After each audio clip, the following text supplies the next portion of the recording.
Hey, how's it going? I'm going to read you some cards. But first I want to show you some signs. Okay. Well, before I pull cards, I want to talk about what was on my mind before I pulled the cards. Well, actually, is that right? I can't remember now if I started having this on my mind before or after I pull the cards. I want to say after, because I pulled them really early yesterday now, but well, things happen and you get off track. So what I had been thinking about is it has to do with the way here in America the Republicans, some of them, I'm going to say the more righter of the right-wingers, your conservatives and your MAGA, the ones that are like openly Christo-fascist, I guess, and just kind of off on their own politically and socially in a lot of ways. And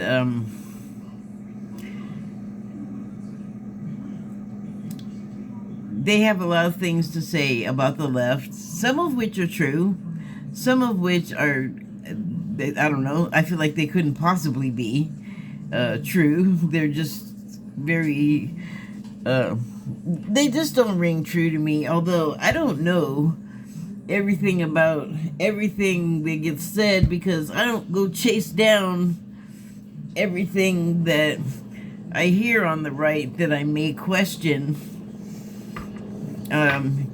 Sometimes I do, but sometimes I'm just like, I'll find out later. You know, like, it just doesn't strike me. Okay, 2 shirts at the same time was not a great idea. I'm comfortable as far as being warm, but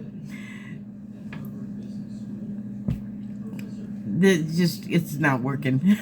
I'm just gonna live with it though.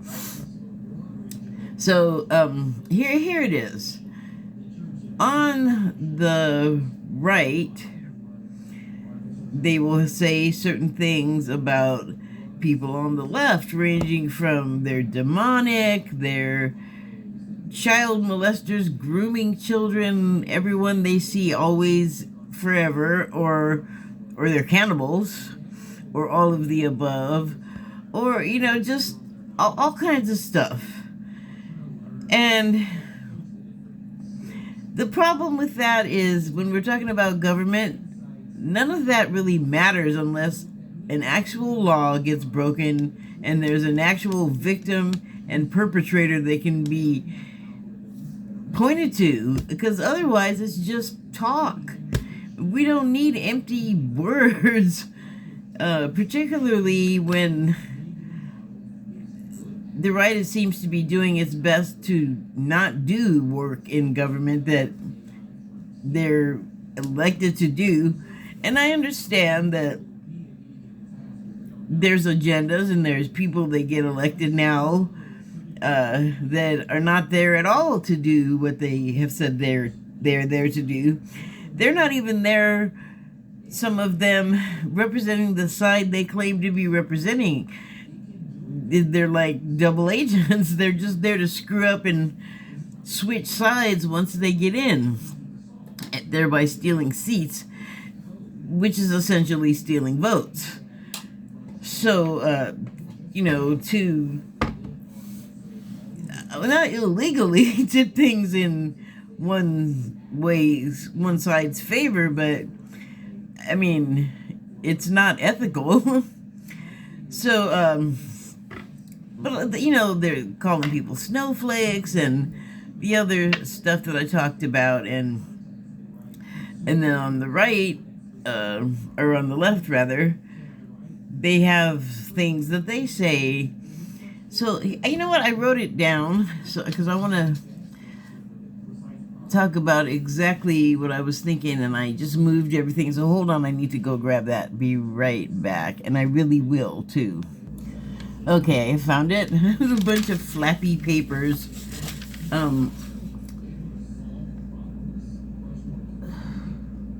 Oh, that's not what I thought it was. So that's not even part of what I want.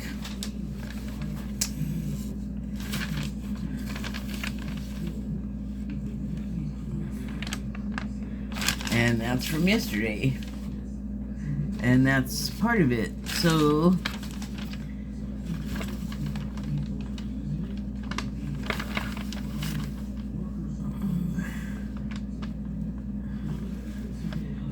also from yesterday. Well, there is a one. There's a first part of this somewhere. Oh, this might be it. Oh, okay, yes, this is what it was. So it's two irrational arguments that don't solve anything. On the here's what I wrote quickly. The Republicans will say the Democrats left to become Republicans, and they'll say this when they'll say, oh, well, Republicans, Lincoln was a Republican and he ended slavery, and Nixon was a Republican and he started the EPA. And it's like, well, today you guys hate both of those organizations, so what's your point? But that's not even the thing that gets me. It's when they say that, well, the Republicans used to be Democrats, but they left. That's better, because Republicans, I think, are awful now. So that leads me to believe that the Dems that they left became the left Dems that are of today. And that is the way we like it if we're Democrats. And even if we're no longer Democrats, we still prefer that. Because that means the bad element went to the Republicans, which we don't like. Like, do you see how that works? Like, their own argument works against them. It's like, well, you're Democrats, but, it's, like, they don't... You understand what I'm saying?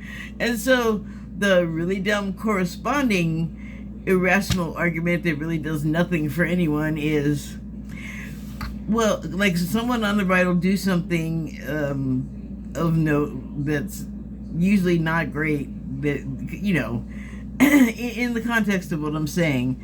And so the Democrats will then say, like, maybe it's something that in some way hurts Democrats, and that'll give the Democrats an opportunity to say, well, if it was so-and-so, like, if Obama did that, blah, blah, blah, blah, blah, and it just, why are you even saying that? Obama's not president. Who cares what he does anymore?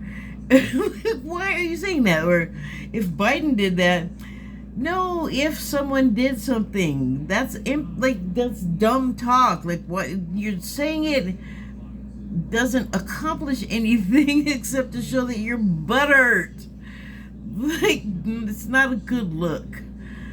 So that tells me, though, something about the two opposing sides, and it's that they are more similar than they realize, because that's what those irrational arguments, that's the conclusion I got. It's like two different versions of the same thing, and it's almost like doing your most deliberate best to not comprehend what the other one is saying or doing. And I kind of feel like it's not 100% necessary to 100% comprehend what they may be doing, as long as it's not actively hurting you or someone else, or something like that, it's not destructive in some way or harmful, let them do it. Let them say it. They got the right. Remember, First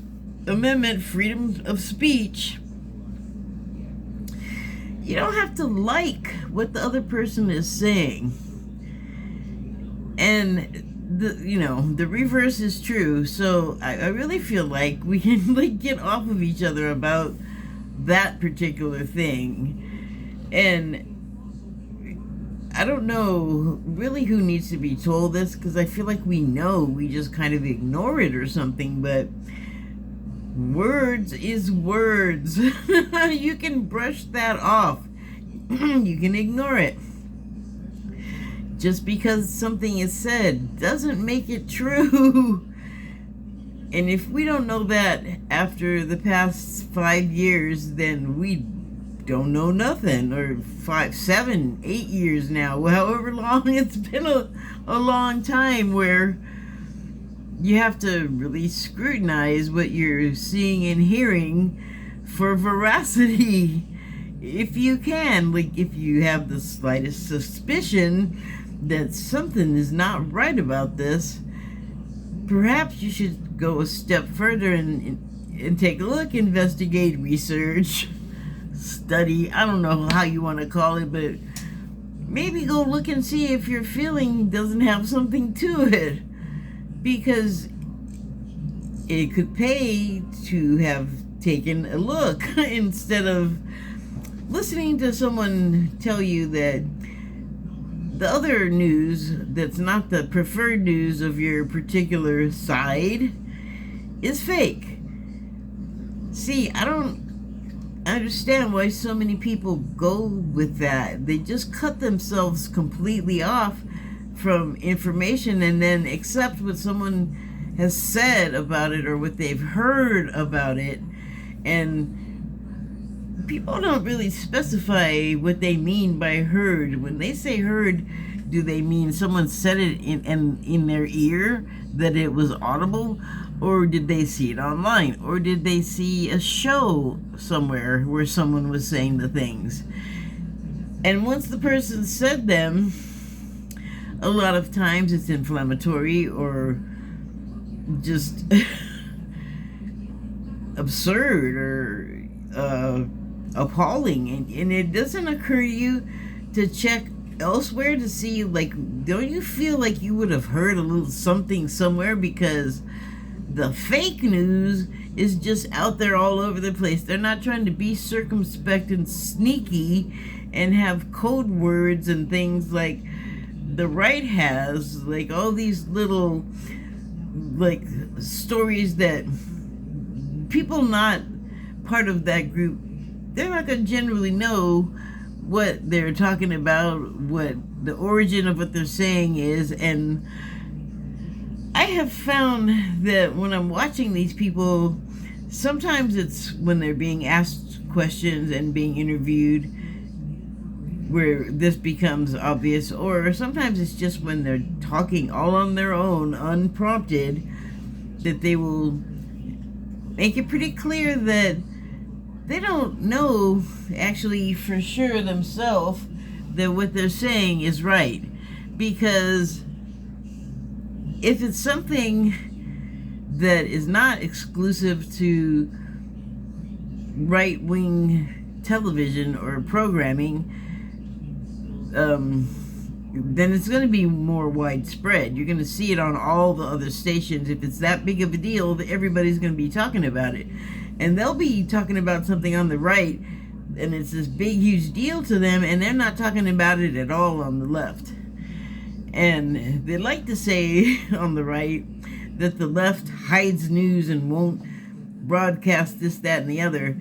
But a lot of times, they're not hiding anything, and the things they're talking about do get broadcast. You just have to be looking in the right place, or looking at all, because a lot of those people will just accept someone saying that it's not over there and not bother to look and see if it's over there on the other fake news or not. When, to me, I'm like, I want 100% of the information. I even want the fake news, because I want to know what, if it's fake, then I want something to compare to the real. Like, I don't hear anyone that sounds like they're making that kind of connection or taking those steps to go beyond the research and actually inform yourself. Like, don't look at the same crap you're all looking at and telling each other the same crap about.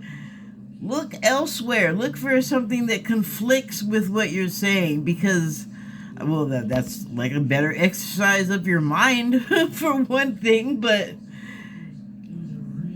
like, I'm not really interested in hearing someone like that tell me that everybody else is a sheep when they don't think outside of what everybody else is telling them to do or look at or listen to. Look up sheep, because I don't think you understand what it means. If you're accusing everybody else of being a sheep, and you're being herded around by someone else yourself, it is not always easy to realize that we're doing this.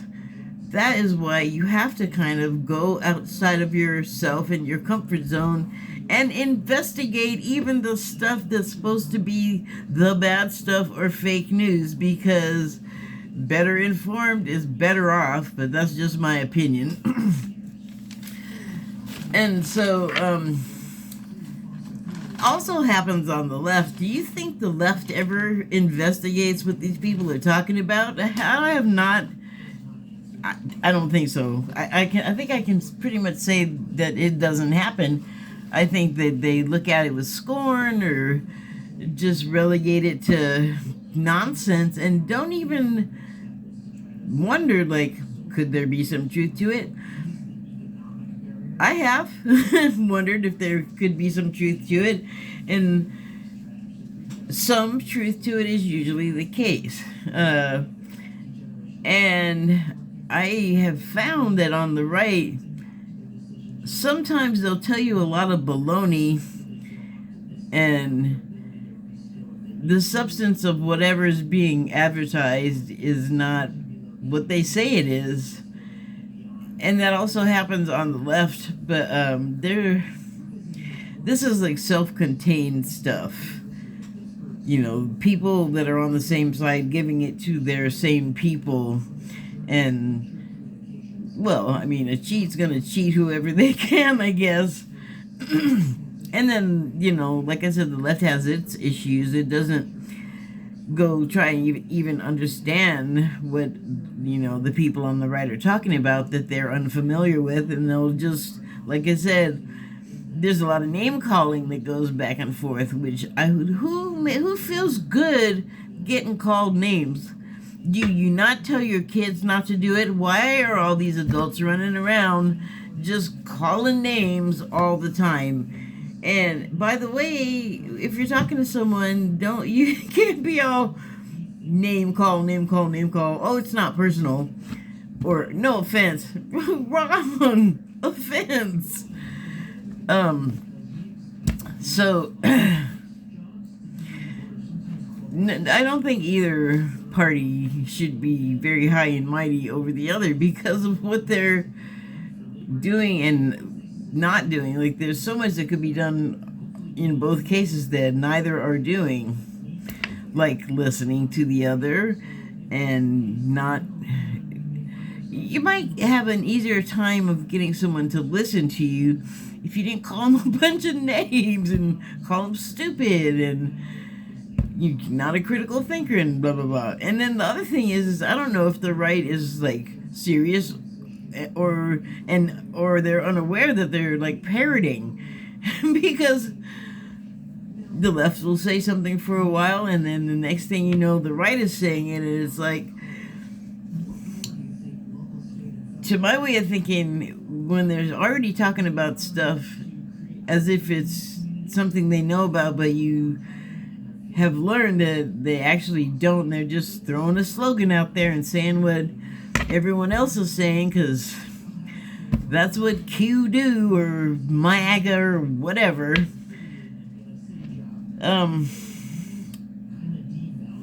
So I mean, no one enjoys getting called a name. Like, that's just the end of it. And no, you don't tell your children not to call people stupid and not to say that word, and then you the adults get out in the world and break every one of their own rules. And I'm not relegating that to any particular side. That's people. People do that. But yes, the name calling and stuff gets pretty like adults only type situations, but they're not keeping it to spaces where only adults are able to hear this stuff being said or done.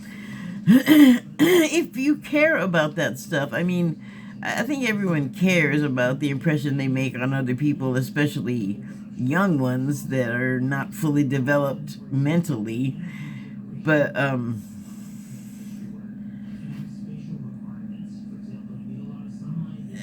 you know, in another way, you can't protect them forever. It doesn't help to get out there and be complaining about like how bad things are if you're also contributing though either. I mean, we have to be proportional if we're gonna be caring about what we claim we care about. So it was those things in mind when I pulled these cards, and I'm just wondering, well, not wondering, I did look them over a little bit because I pulled more than one card from the Shaman's Dream Oracle deck. I actually pulled 3, and I pulled number 61, Whale Song, and the subtitle is Resonating. Whoops. The second card I pulled was Horn Cactus, number 29, and its subtitle is Resourcefulness. And the third is number 55, The Farther Gate, and the subtitle is Bold Step Forward. I also pulled one card from the Wild Unknown Animal Spirit deck, and it is Dragonfly. And the icon at the top of the card indicates that that is an air energy card. It flies. Air, I believe that's like messages. Well, no, that's wands. Never mind. I need to get the book before I try to make that statement. Just about the air energy. That's not really so much what the guidebook is going to talk about. I'll try and remember to put it in info box. Put it in the info box. Okay, so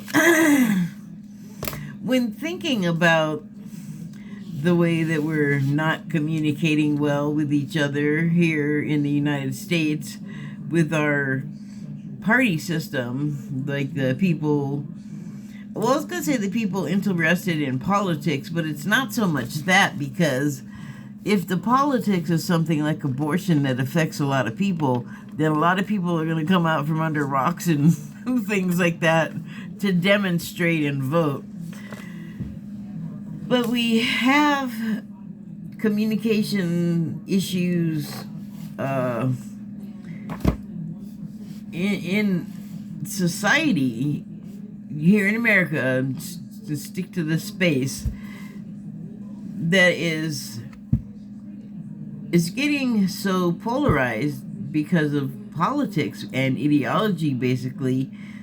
And I'm just going to say conservative and not conservative. I mean, there's centrist, and then there's more, you know, extreme to the left. But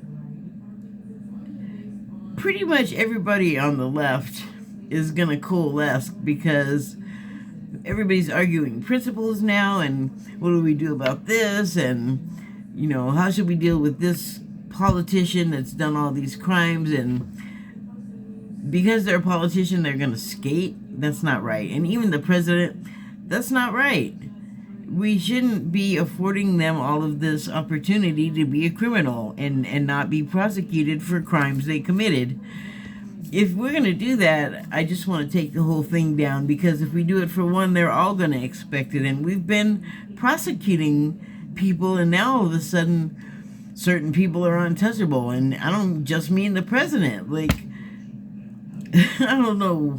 I guess I get it that it's going to create a lot of like a bad energy and bad activity as a result from followers of like a Trump. If something happens to him, like if they actually treat him like the criminal he is, and gag orders that don't work, like you can throw as many of those and fines at him as you want, but obviously now he's not going to shut up.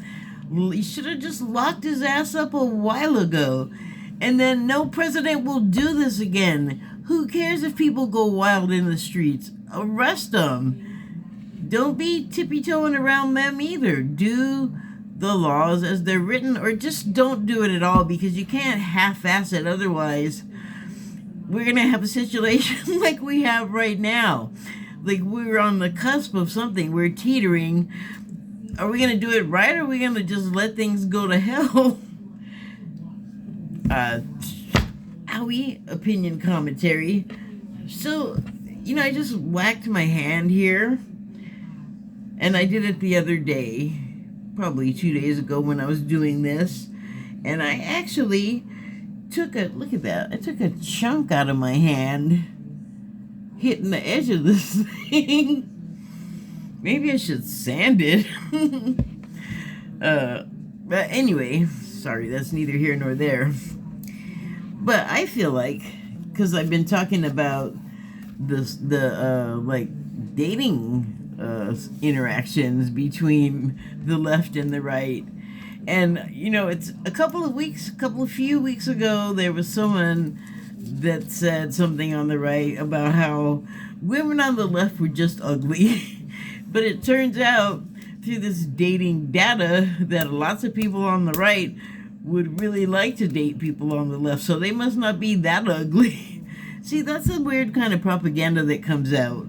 Someone will just say women on the left are ugly, like all of us. The children, the old ones, the middle ones, like all of us. And some people will just buy into that, like whole hog. Like, really? Listen. This is a perfect example. Nikki Haley made a campaign ad for her presidential campaign. And I'm going to look for that and see if I can link it, because it's actually hilarious. I was watching and going, is this a commercial from the original RoboCop movie? Because it was so 80s, like doom and gloom, and the kind of violence and the action that's supposed to get you all inflamed and get your pitchfork and your torch ready to hit the streets and protest about crime and the national debt, and that was it. Like that, it made everybody on the show that I was watching that showed it just lose it, because somebody said, the national debt, what is this, 1989? And I get it. So I need to stop laughing and talking so I can write this. Nikki Haley's ad. I mean, even the colors and the riots or whatever that was happening, and then someone was like, and they took the intro music from Terminator 2.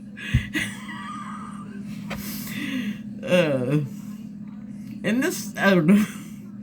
It's true. It's pure comedy gold. And that, how does that help? What I thought when I saw it, because like with the guns, people are like, I gotta have it for protection, my rights, Second Amendment.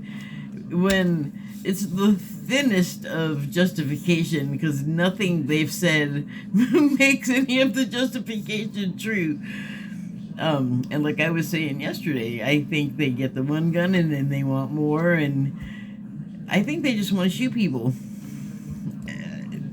listen to them talk about what they'll do if someone comes along, and ask yourself then, does this person want to shoot people or not? But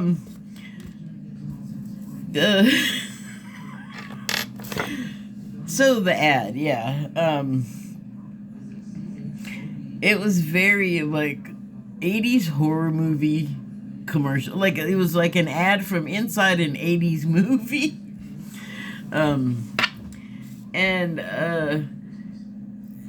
So I didn't finish my thought. Like with the guns, there's this hyper paranoia, and I was like the whole time going, yeah, but if you look out your window, is that what you're seeing? If you go to the supermarket, is that what you're seeing? Granted, you won't notice anything out of the ordinary prior to a mass shooting incident, but I mean, unless you got your senses turned on and you know that, like, ooh, maybe this is not the day to go to Kroger, you know. But also, you could, like, walk out of your house and a meteor fall out of the sky and hit you. So you can't just be, like, hiding all the time from everything. The world is dangerous. You can cower, or you can go out and do what you got to do, and, you know, maybe you'll get taken out, and maybe you won't. But are you just gonna worry about it and like have that weighing over your whole life and preventing you from doing stuff? That sounds oppressive and terrible. Excuse me. So that led me to thinking about the dating thing. It's like they've created, and it's not just the people on the right. I mean, everybody kind of buys into it, the propaganda that's out there, and it's not just fear-mongering on the right. The left also does it, and I suspect, even though they do it differently and to a different degree, I suspect they do it for the same reason, to keep people in a certain space where they're fearful and they need the government. They feel like they need it. And so our ideologies and our beliefs and our biases kind of spread us apart. But then the dating thing tells me that apart is not really what people want. We actually want to be getting back to a place where we blended easily, and the things that make us angry and became so important about separation and hate, now it seems like the pendulum's kind of heading the other direction, and people seem to be thinking better of that, and like you have less options is what I'm saying. If you're gonna hate everybody and try to separate a bunch of people out, you're naturally gonna have fewer options, and you know, maybe they're like, I'm not hearing them complain about not being able to get mega dates. Are they trying to get mega dates? Because I know that the right stuff, right-wing sort of centric dating site did not do well. And I noticed that, like, Bumble, which I tried Bumble, and I found it to be pretty awful. Like, everybody I talked to on there was terrible, and I kind of felt like they're not. I didn't expect there to be like a lot of other black people there, but I kind of felt like everyone I talked to was like, I'm gonna go fuck with the black people person. So I spent about 2 days there, and I said, oh, you know what? These people are just not nice. And then I just left. And I noticed that they've been playing commercials. Their ads have like black people in them. It's like, what are you realizing that you need some diversity, or is it just target practice? I don't know. I suspect it might be a little of both. But even both, I think even the wanting to, like, when I say target practice, what happened to me was like people just wanted to get me on there talking to them long enough to do their thing. They didn't necessarily need my participation or cared if I was participating or cared if I was enjoying. Like, they just wanted a target, basically. Like, they might as well have been needing something to aim the ejaculate at, because that's what it felt like. I suppose that works for some people. It did not work for me. But, you know, they could have been worse if it was just like a target practice thing. They could have been much nastier about it, and that was kind of informative. So I feel like with the whale song, I think in this case it's just sort of a underlying resonance that's we're not harmonizing anymore collectively the way we used to be able to. And now that they got their abortion, they got their Trump, you know, there's they got to have their coup, and now it's like, okay, well, now we did all this stuff and we kind of want to be able to hang out with other people again. And so I feel like that the pendulum is swinging back the other way again, and that's what a lot of us would like to head back to. And even if it's not on the level of a romantic situation, just to be able to coexist without such nastiness, and you know, we having to cringe and worry about, oh, are these people going to be there? Because if this kind of people are there, I don't think I want to go. And you know, I feel like that goes both ways. And like that commercial and my thing, yeah, but look out the window. Is that really what's happening? I think people are getting closer back to the idea that, okay, maybe our stuff, we're taking it on too big and loud, and it's actually kind of in our senses, in our minds, making so much noise that we can't hear the sound of harmony anymore. We're just off, we're out of key, out of tune, and clashing. You know, our resonances are clashing. And so in this climate,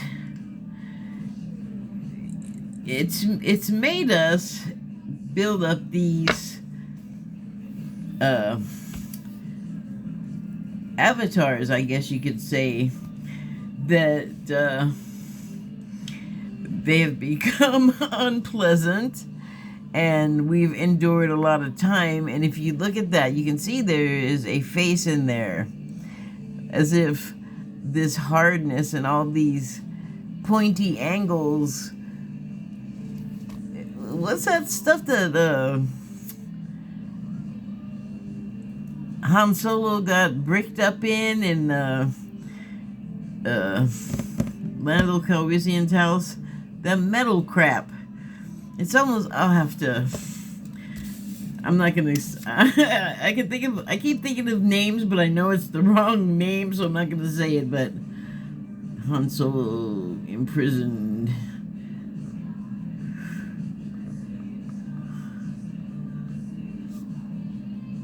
So I mean, I feel like it's that. Except this is something that we've all, in a way, sort of put around ourselves. We've built up these.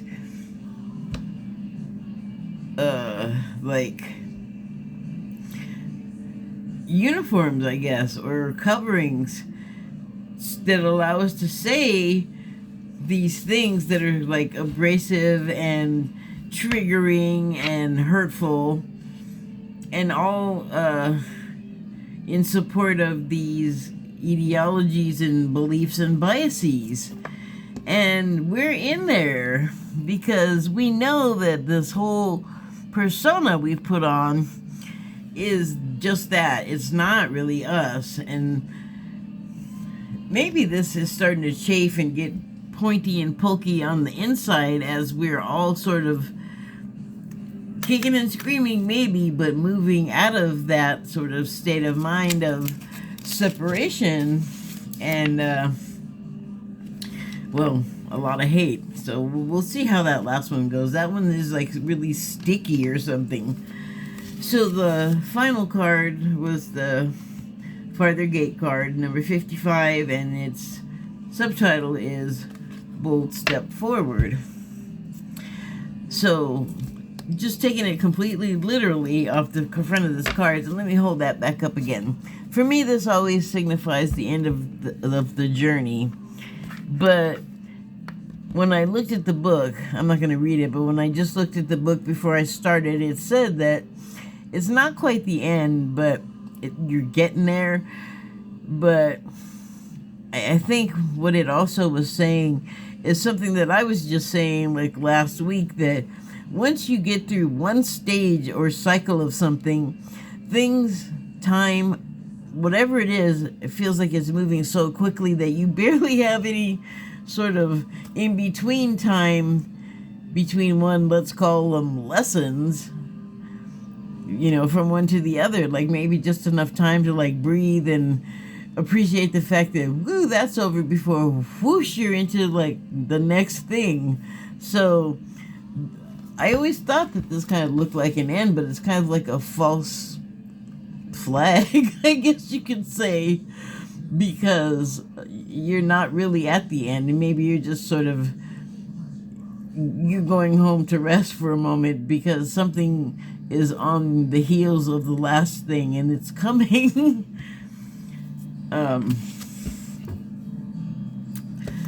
So the dragonfly, I actually wasn't thinking a lot about what the book said, but because it's short, I'm going to read it, because when I did glance at it, I saw something that kind of I wanted to tack on to what I was thinking. So, dragonfly, master of light, illusion, and the mind. Illusion and the mind. What have we been allowing ourselves to be fooled by, so that we're so wrapped up in it that we can't even hardly communicate with us all anymore? We got our heads shoved so far up our cactus we can't see.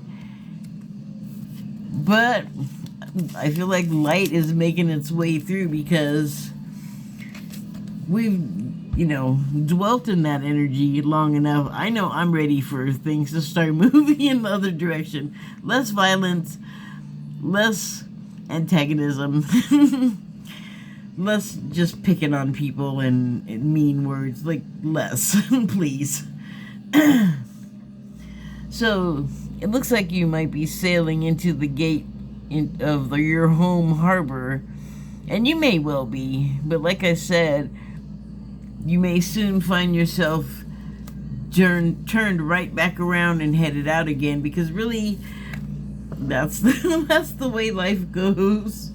And apparently life is still about going off and traveling around and learning stuff, and then coming back home and cycling endlessly, because the soul doesn't die, the body does. You can just reincarnate or just live as a bzzz forever. So, reading the guidebook. The dragonfly is an ancient and ethereal creature that awakens a sense of wonder in all. The dragonfly is a symbol of the mind, as it is always moving, shifting, shimmering.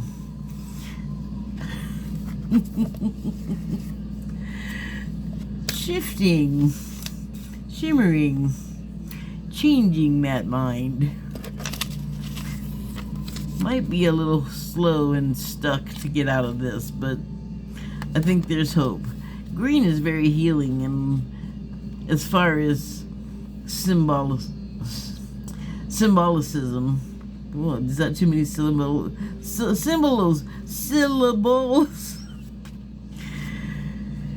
Green is associated with healing at any rate, and there is flashes of sunlight, I feel like, is on there, even though it's sort of dark in the background, there is light still to be perceived. It's not all gone away.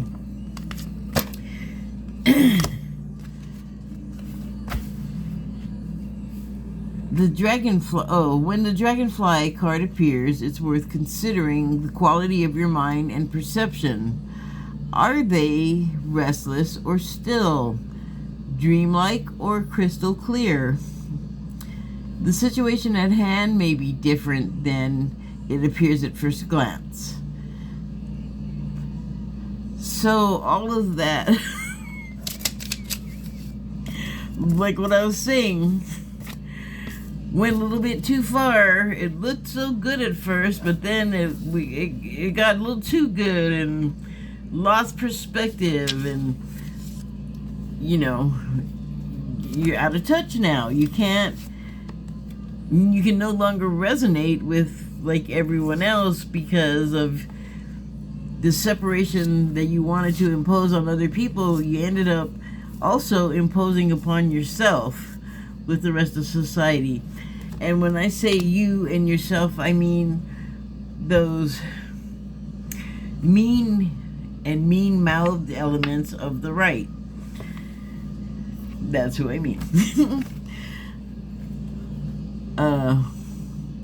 The situation at hand may be different than it appears at first glance. The dragonfly reminds us to calm the mind so the light of wisdom can shine through. When in balance, sees clearly, joyful, magical. When out of balance, can't concentrate, busy mind. To bring into balance, focus on the breath.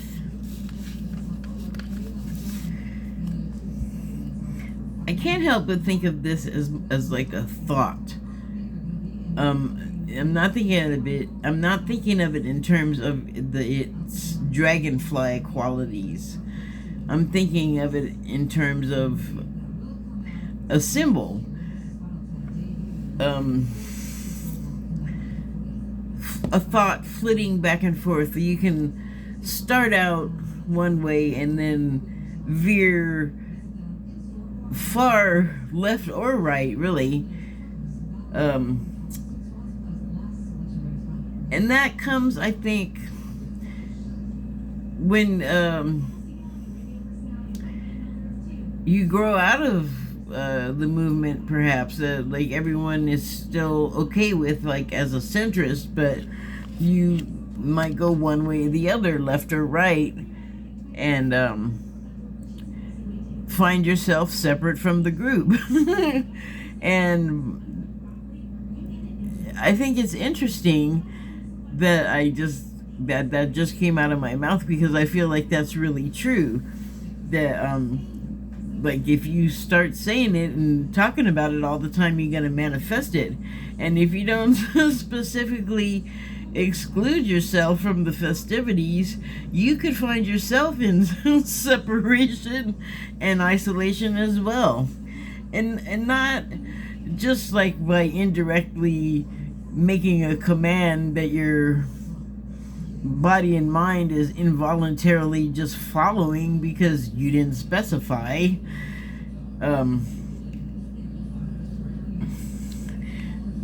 I mean, by the same token, you could reverse that in the same way a dragonfly can just be going along and then just stop and hover in that one spot and then reverse. And go backwards. Like, don't just like turn around and drive backwards, but actually just stop and start going backwards. Because they are, well, I was going to say mechanical marvels, but they're not really mechanical, they're marvels.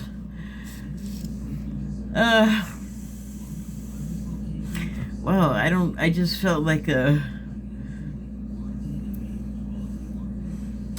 bit of tired, a bit of fatigue, about the subject that I've been talking about, and not because it was me saying it, but I feel like I'm feeling people that are kind of tuning in to what I'm saying and going, yes, I feel like that. I want to still have my beliefs, but I also want to have my old life when there was more to it. more color, more people, more nice. And so I just felt this feeling of like, what did I do? How do I get out of this? Same way you got into it. Gradually, you wean yourself. So,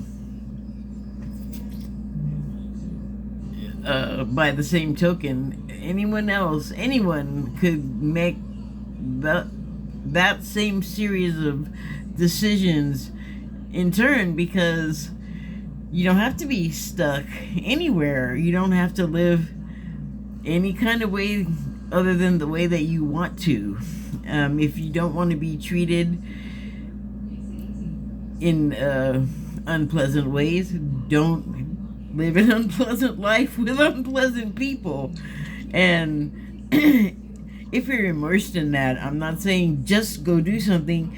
Like anything else, it's going to take a series of steps. Even if you make a quick getaway, so to speak, you're still going to have to plot that out. You're still going to have to know when and where to have what you need to get out, to know if you're going to be able to get out through which exit. You know what I'm saying? Like, there's going to be at least a base element of planning and steps to do anything. So, same way you got sucked into whatever it is, it wasn't instantaneous. I'd be willing to bet, and I'm not a bettor, but I'd be willing to bet that it was a gradual process. You didn't just like meet a mega and buy the hat and the flag and everything and just full on switch that day, like no transition. I don't believe that's a thing. Especially with that stuff, like the getting in, I feel like there was a high level of seduction involved, multifaceted, multi-layered, because have they not managed to, or let's say the conservative movement on the right, the Q, the MAGA, have they not managed to attract a lot of people?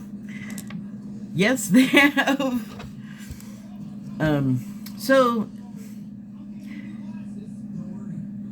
I think that's good. Like, okay, chills.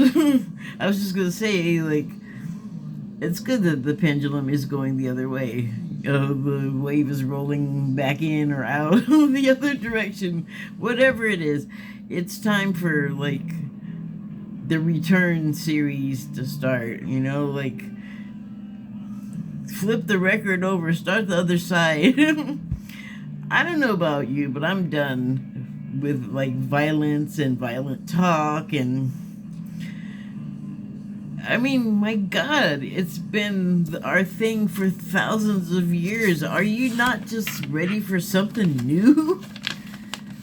We've had anger and misery and blah blah blah be like more prevalent for a long time.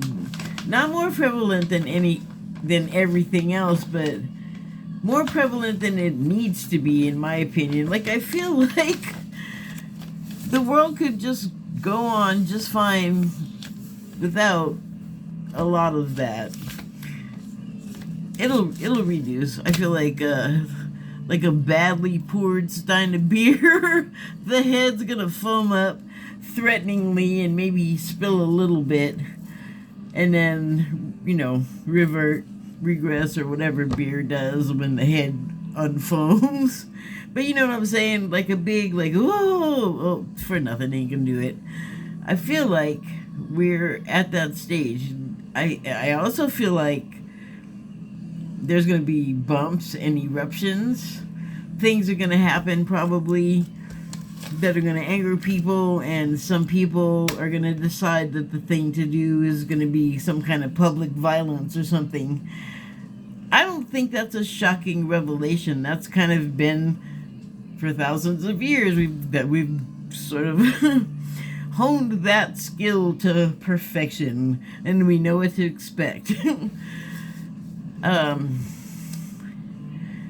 But I feel like if we want things to change, and we don't want them to be the way that they have been so much for thousands of years. It starts with each of us. And I saw an interesting piece of information yesterday, and it was basically that, and I have said this, what you project, imagine, build around you that's gonna be your world. And then if you don't entertain this other stuff and invite it in and engage with it a lot, then you're not going to have to deal with it, because that you have made that's not your world. And imagine everyone making all these pleasant worlds right next to each other, and then that would just be great. It wouldn't really need any more tinkering. I think that's how stuff changes, and that's what this a little piece of information said. And it's just that, well, yeah, we definitely want to do our votes and follow our rules and that, but basically change starts at home, with you, your home being your heart, or your heart and your mind. And from there, other people that might be restless of mind and just sort of not knowing what to do with their hands, kind of thing, might want to look at your happy home and go, what are you doing over there? I want my home to be happy too. And that's not a bad thing. That's a good thing. That's a beginning thing. Anyway, it's a nice thought. Thank you and good night.